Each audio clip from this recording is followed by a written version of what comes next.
take a timeout.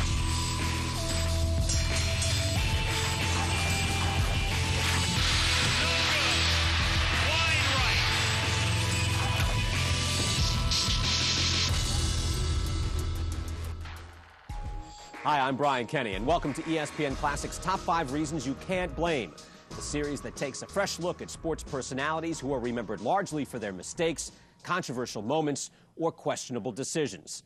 On October 3rd, 1951, in New York's old Polo Grounds, the third and final game of a playoff series between the Dodgers and Giants was played to determine the National League pennant. With one out and runners on second and third in the bottom of the ninth, Ralph Branca gave up a home run to Bobby Thomson that became quickly known as the shot heard round the world.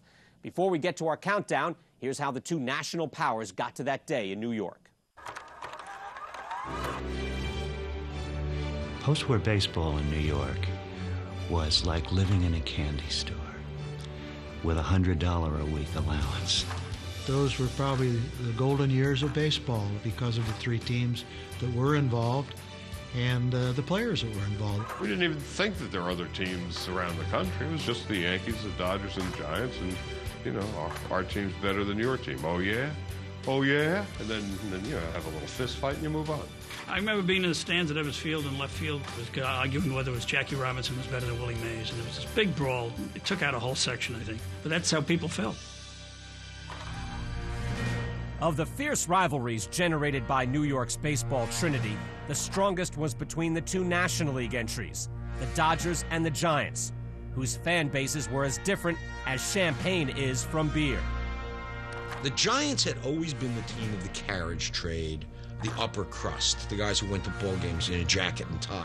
Dodger fans were known affectionately and justifiably for being loudmouth, blue-collar type, extremely loyal to their players.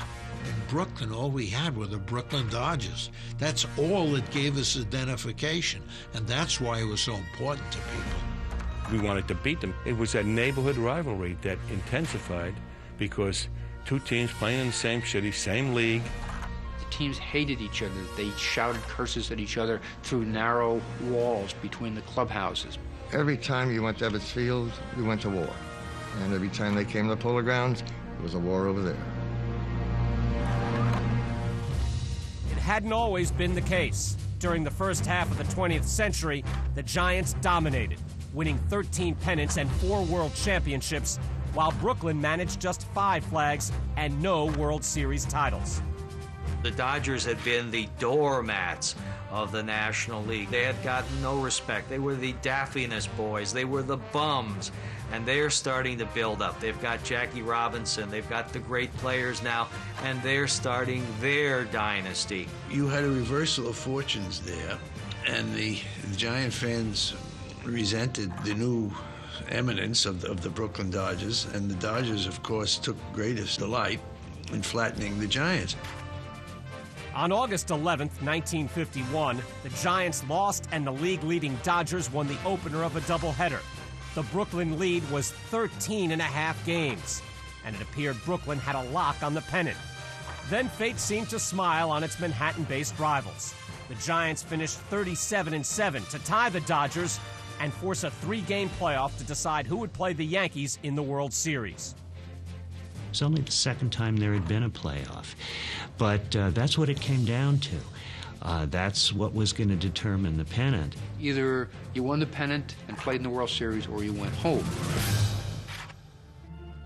In the first playoff game, Thompson's 2-run homer off Branca led the Giants to a 3-1 victory.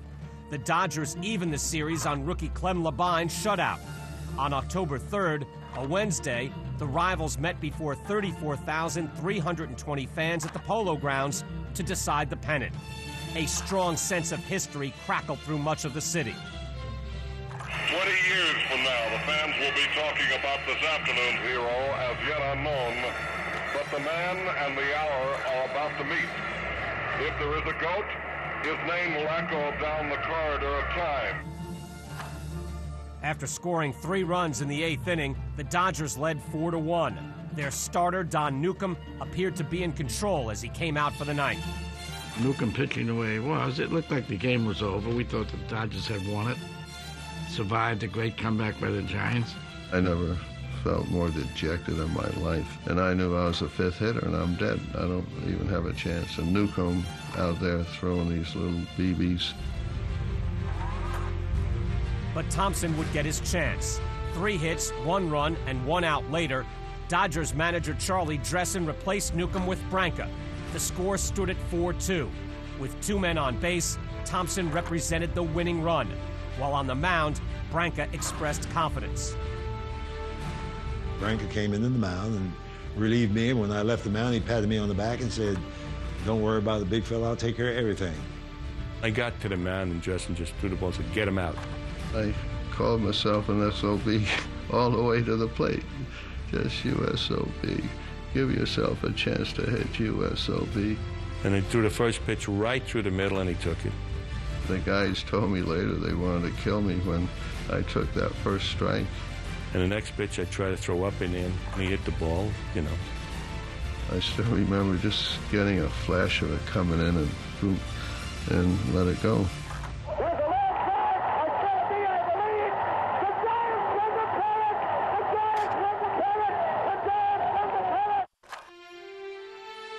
That home run that Bobby Thomson hit was the shot heard round the world, and it was heartbreaking.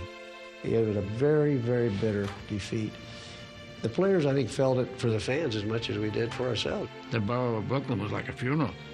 They were 6 and 8 deep at the bar, but they were crying in their beer. Poor old Ralph Branca walks into the game, is handed the ball, and 2 pitches later, it's all over. He just made a bad pitch and in the polo ground, and it was only 251 feet to left field. You make a bad pitch, you're in trouble. I saw Ralph Branca sitting on the landing of a stairway in the clubhouse, crying. Ralph was heartbroken, and he kept saying, "Why me, why me, why me?" When the ball game comes down to 1 pitch, 1 hit, 1 GOAT, 1 hero, it's easy to encapsulate the entire 1951 regular season, all 157 games, in that 1 pitch. Bobby hit the home run, and he's the hero, and somebody had to be the villain. Somebody had to throw the pitch. There's a hero and a GOAT for every game. Bobby Thomson came out as the hero because he hit the home run, and therefore we must blame Ralph Branca. You've just seen why Ralph Branca is blamed for the Dodgers losing the 1951 pennant. Before we give you the top 5 reasons you can't blame Branca, here are a few more points in his favor. We call them the best of the rest. The coin toss. After they won the coin toss to determine the playoff schedule, the Dodgers made a curious tactical decision. What cost the Dodgers the victory was the fact that the Dodgers won the coin toss and decided to open at Ebbets Field rather than opening at the Polo Grounds, and that really was the damaging thing. They decided that they wanted the home field advantage first. But why, I don't know, because that leaves 2 games in the other park, and I never could quite understand that. Another best of the rest, Roy Campanella. Outstanding behind the plate, the 1951 National League MVP did not play in Game 3 because of an injury.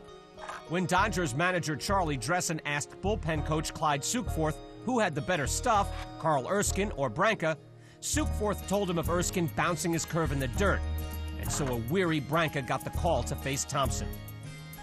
Erskine tended to be more of a ground ball pitcher. He threw more curves. He was trickier. Erskine was the man with the most dynamic curveball, sometimes too dynamic. And so when he was dropping the curves in the bullpen, Branca was summoned. What Erskine told me about that curveball hit the dirt, he said whenever he was warming up, his last curveball prior to going in, he would break it in such a way that it would often hit the dirt because Campanella would say to him, "Bury the curve. Make sure it hits the ground. I, the catcher, I'll catch it." I had a hard overhand curveball that broke straight down. The Polo Grounds had a long area behind home plate. Campanella was not catching that day, Rube Walker. And Rube was a great receiver, good arm, but he was very slow. I think Dressen must have said, you know, we don't need any wild pitches in this situation. Let me have Branca. The Giants come back. New York won 37 of its last 44 games. You had this dominating season by the Brooklyn Dodgers. I mean, who's going to worry about a 13.5-game pennant lead? But the Giants played this miraculous baseball, 37-7. Coming out of that August 11th doubleheader, the surge begins. They won 16 in a row and started to narrow the gap. We weren't playing bad. They were playing tremendous. And we're winning. Leo kept egging us on. Just, it's nice and easy. Who's going to be the hero today? Come on, you guys, let's go out and win another one. All of a sudden in August, it just seemed like the pressure fell off of everybody, and we started playing baseball with great concentration. The last part of the season was very difficult on the Dodgers because, we had a big lead, and suddenly that lead evaporated, and we just didn't play well. We didn't execute well. We didn't hit well. From that 13.5-game lead on August 11th, the Dodgers, who had been 70-35, went 26-23 for the rest of the regular season. Why blame that loss on Ralph Branca? It's unfair. You could have blamed any day during the season when the Dodgers lost a game. I could have gotten a hit in September in a certain game, or Jackie could have, or Campy could have, or Pee Wee could have, and we'd have won that game and we wouldn't have had to play in the playoffs. So it wasn't that one pitch that beat us that year. It was a team effort.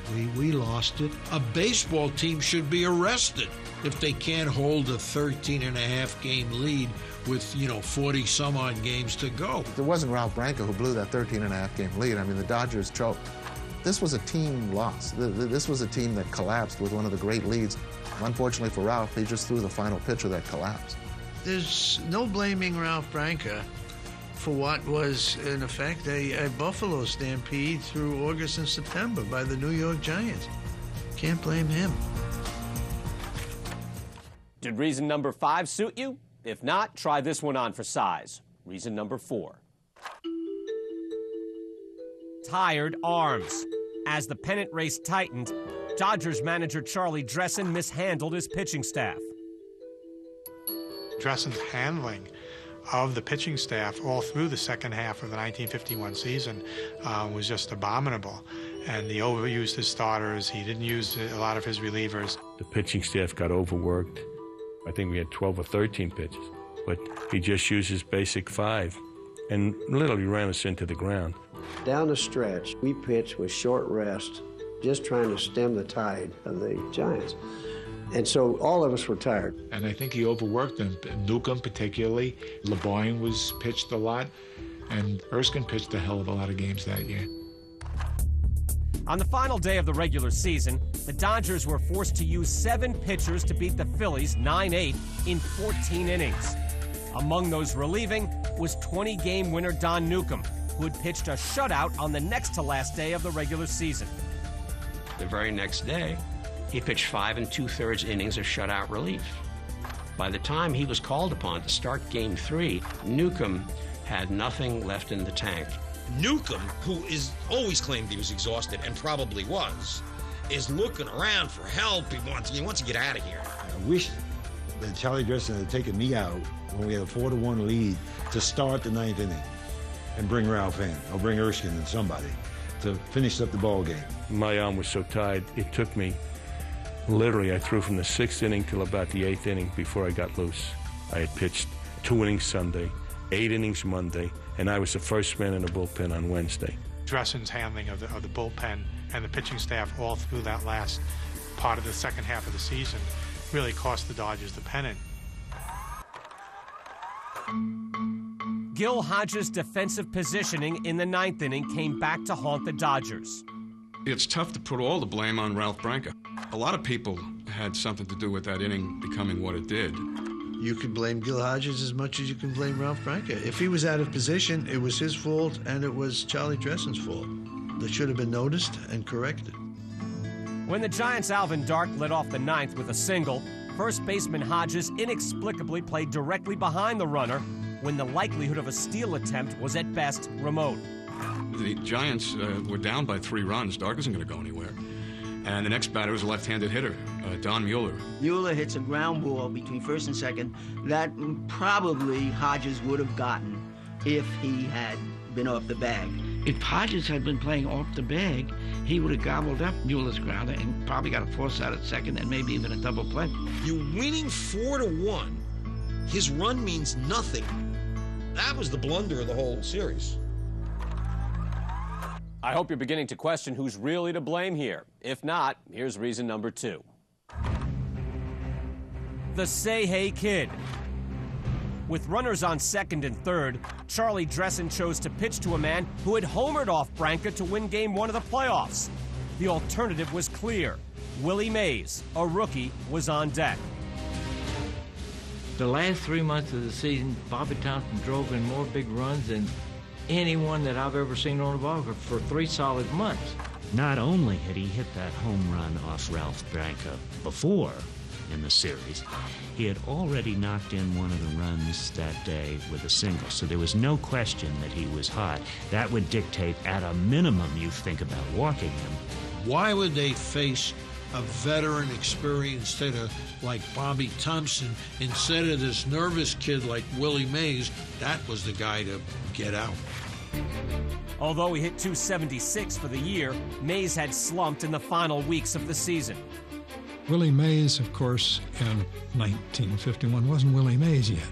He was a kid who was, by his own description, scared.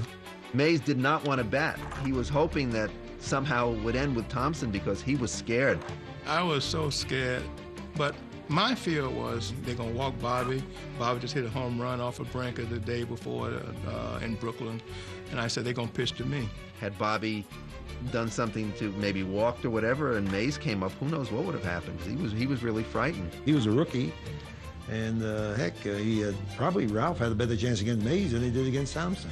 You want to walk the guy, face Willie Mays. If he hits a hard ground ball, you got a good chance for a double play and out of the inning, win the pennant. And why wasn't that considered? The Giants cheated. Throughout their late-season charge and into the playoffs, the Giants were stealing the catcher's signs by using a unique, if unethical, system. The Giants were cheating in the sense that they were not just stealing the signs from the catcher of the opposing team, they were stealing it electronically. The Giants did the most despicable act in the history of the game, stealing signs from off the field, out of their locker room with a telescope. If a guy uses his eyes peering in, that's one thing. But when you've got someone squirreled away in a clubhouse, that's another. Mounted behind a window in the Giants clubhouse in center field was a high-powered military telescope used in World War II. We got an electrician attached to the bullpen, a buzzer, and one to the dugout. And we had an open bullpen out there. And I was the messenger. I was the guy selected to give the signs to the hitters. If there was no buzz, it was a fastball. If there was a buzz, I had a ball in my hand, just flipping it up in the air. So the Dodgers can say, well, we didn't lose it, it was stolen, we was robbed. The Dodgers fans say, look, the Giants won 16 games in a row, 13 of them at home. Isn't that suspicious? I'm sure all of those Dodgers must wonder that even if by using those signs to help them win even one game in that winning streak, if it changed one game in their favor, that would have been enough to make the difference in the final result of the pennant.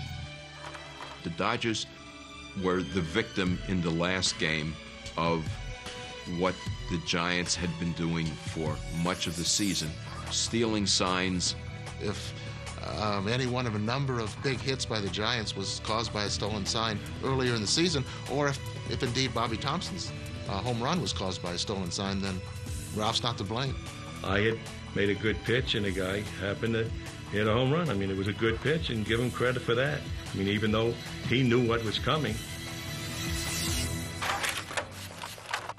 Well, there you have it, the top 5 reasons you can't blame Ralph Branca for the Dodgers losing the 1951 pennant. After winning the National League flag, the Giants ran out of miracles in the World Series, losing to the Yankees in 6 games. Thanks for watching. I'm Brian Kenny.